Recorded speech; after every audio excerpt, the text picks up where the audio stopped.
आज मैं आपको एक किस्सा सुनाता हूँ। ये किस्सा है 1925 का। जनवरी 1923 में महाराजा उमेद सिंह जी वयस्क होते हैं और मारवाड़ पर राजकाज करना स्टार्ट करते हैं। आगे बढ़ने से पहले आपको ये जानकारी दे दूं कि 1918 में उमेद सिंह जी अपने बड़े भाई सुमेर सिंह जी के देहांत होने के बाद गद्दी पर बैठते हैं, लेकिन वे वयस्क नहीं थे। तो 1918 से 1923 के बीच मारवाड़ रियासत का जो शासन था वो ब्रिटिश रेजिडेंट की सलाह से रेजेंसी काउंसिल द्वारा किया जाता था।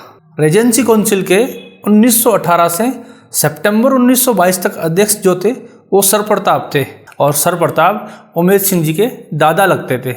जब तक रेजेंसी काउंसिल के अध्यक्ष सर प्रताप थे तब तक सब कुछ ठीक चल रहा था, लेकिन सितंबर 1922 में सर प्रताप का देहांत हो जाता है और उसके बाद रेजेंसी काउंसिल के जो अध्यक्ष बनते हैं वो पंडित सर सुखदेव प्रसाद काक को बनाया जाता है। सुखदेव प्रसाद काक है, ये ब्रिटिश सरकार की कृपा के पात्र थे और इनको एक जागीरी भी दी हुई थी, मतलब ये जागीरदार भी थे।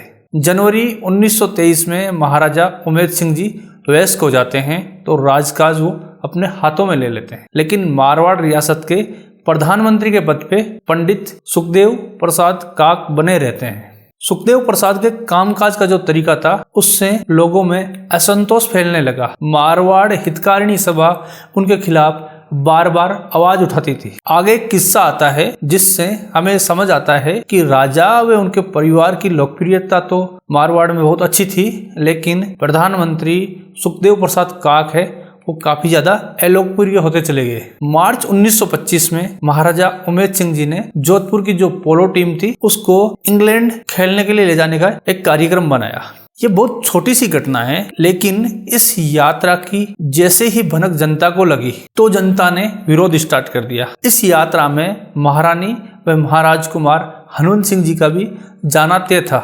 इस बात का पता जब जनता को लगा तो जनता ने महाराजा को विलायत जाने से रोकने के काफी प्रयास किए। मारवाड़ हितकारिणी सभा इन प्रयासों की अगवानी कर रही थी। दिखाने के लिए मुख्य कारण ये बताया गया कि महारानी सदा पर्दे में रहती आई है और विदेश यात्रा पे जाने से उनका जो पर्दा है ये समाप्त होने का भय है। ये बहुत ही अजीबोगरीब तरह का एक बहाना दिया गया कि उनको नहीं जाना चाहिए। ये भी कहा गया कि महारानी है वो गर्भवती है और इंग्लैंड में उस टाइम में इन्फ्लुएंजा करके एक रोग फैला था, तो बोले कि उसकी चपेट में भी आ सकते हैं, तो इसलिए भी नहीं जाना चाहिए। लेकिन वास्तविक कारण जो था वो ये नहीं था।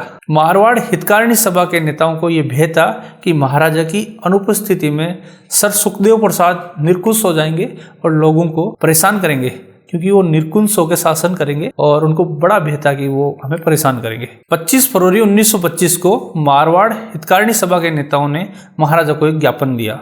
उस ज्ञापन में ये सब बातें तो थी ही कि महाराजा को विलायत क्यों नहीं जाना चाहिए, जैसे पर्दा प्रथा वाला तर्क हो गया या इन्फ्लुएंजा करके एक रोग फैला हुआ है इसलिए भी नहीं जाना चाहिए। लेकिन एक विशेष बात का जिक्र उस ज्ञापन में था जो सबसे अहम था, उस बात पर हमें ध्यान देना चाहिए। उस ज्ञापन में ये मांग भी थी कि यदि महाराजा का इंग्लैंड जाना बहुत ज्यादा जरूरी है तो उनकी अनुपस्थिति में राज्य का जो शासन है वो पंडित सर सुखदेव प्रसाद के हाथों में ना देकर महाराजा अपने भाई महाराज अजीत सिंह जी को सौंपते हैं। ये बहुत बड़ा हिंट था कि जनता व मारवाड़ हितकारिणी सभा के सामने राजा व उनके परिवार की छवि कैसी थी। उसके उलट प्रधानमंत्री पंडित सुखदेव प्रसाद काक की जो छवि थी वो बहुत खराब थी, उन्हें कोई पसंद नहीं करता था। लेकिन अजीत सिंह जी का भी महाराज के साथ इंग्लैंड जाने का जो प्लान है वो पहले से था, तो ये पॉसिबल नहीं हो पाया कि उनको छोड़ के जाए और वो फिर शासन पीछे से देखे। 25 फरवरी के दिन जो ज्ञापन दिया गया उसके बाद महाराजा का जो इंग्लैंड जाने का प्लान था वो मार्च में लगभग 19-20 मार्च का था, तो उनके इंग्लैंड जाने के 3 दिन पहले फिर से एक ज्ञापन 18 मार्च 1925 को लगभग 2000 लोगों की भीड़ के साथ मारवाड़ की जनता और मारवाड़ हितकारिणी सभा जो रायका बाग राजमहल था वहां पहुंच गई। इन लोगों ने महाराजा को एक और ज्ञापन दिया और मांग की कि इंग्लैंड जाने से पहले महाराजा पंडित सर सुखदेव प्रसाद को प्रधानमंत्री के पद से हटा दे। उनकी पहली मांग तो ये थी कि महाराजा खुद ही ना जाए और ना उनका परिवार जाए। दूसरी मांग उनकी ये थी कि अगर महाराजा का जाना बहुत ज्यादा आवश्यक है तो वो अपने छोटे भाई जो थे महाराज अजीत सिंह जी तो उनको शासन सौंप के चले जाए। जब दोनों बात क्योंकि उनका जाना और अजीत सिंह जी का जाना पहले से तय था।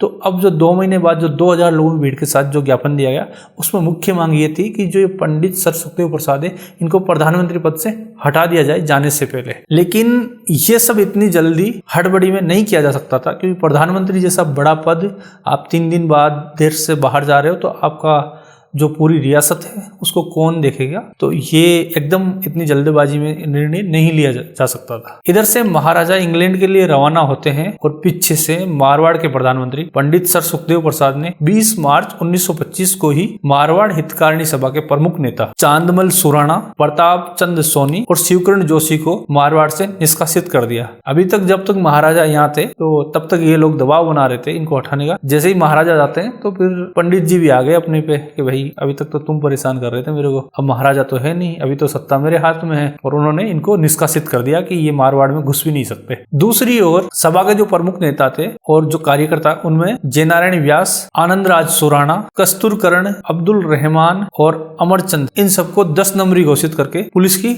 निगरानी में रख दिया गया। यहाँ यह समझ लेना बहुत जरूरी है कि हमेशा ऐसे आरोप लगाए जाते हैं कि राजतंत्र में राज परिवार, राजपूत जागीरदार व सामंत जनता का दमन करते थे, जबकि मारवाड़ का प्रधानमंत्री ना तो राज परिवार का सदस्य था, ना ही कोई सामंत या राजपूत जागीरदार था, जबकि जनता राज परिवार से तो बहुत स्नेह रखती थी। अक्टूबर 1925 में जब महाराजा सपरिवार इंग्लैंड से लौटे तो सुराणा, सोनी और जोशी, जिन्हें की मारवाड़ से निष्कासित किया गया था, महाराजा से प्रार्थना करते हैं कि हम महीनों तक निष्कासित रह चुके हैं, हमें पुनः मारवाड़ में आने की अनुमति प्रदान करें। उधर जमनालाल और व्यास वगैरह भी, जिन नेताओं को 10 नंबरी घोषित किया गया था, उन्होंने भी महाराजा से माफी मांगी और महाराजा ने उन सबको माफ कर दिया। यहाँ 10 नंबर रजिस्टर का जिक्र हुआ है तो आपको बताते चले कि मारवाड़ रियासत में पुलिस विभाग के महानिरीक्षक के पास ये 10 नंबर रजिस्टर होता था। इसमें नाम चढ़ने का मतलब है कि आप रियासत की हिट लिस्ट में हैं। यहाँ पूरे घटनाक्रम को देखने पर यह पता लगता है कि 1925 में जो ये आवाजें उठाई गई, ये वास्तव में एक अधिकारी विशेष सर सुखदेव प्रसाद काक के विरुद्ध थी, न कि महाराजा या राज्य के शासन के। यहाँ यह भी स्पष्ट हो जाता है कि जनता महाराज के प्रति पूर्ण विश्वास और श्रद्धा रखती थी और महाराजा भी प्रजा के प्रति कृपा और संवेदनशीलता का रुख रखते थे।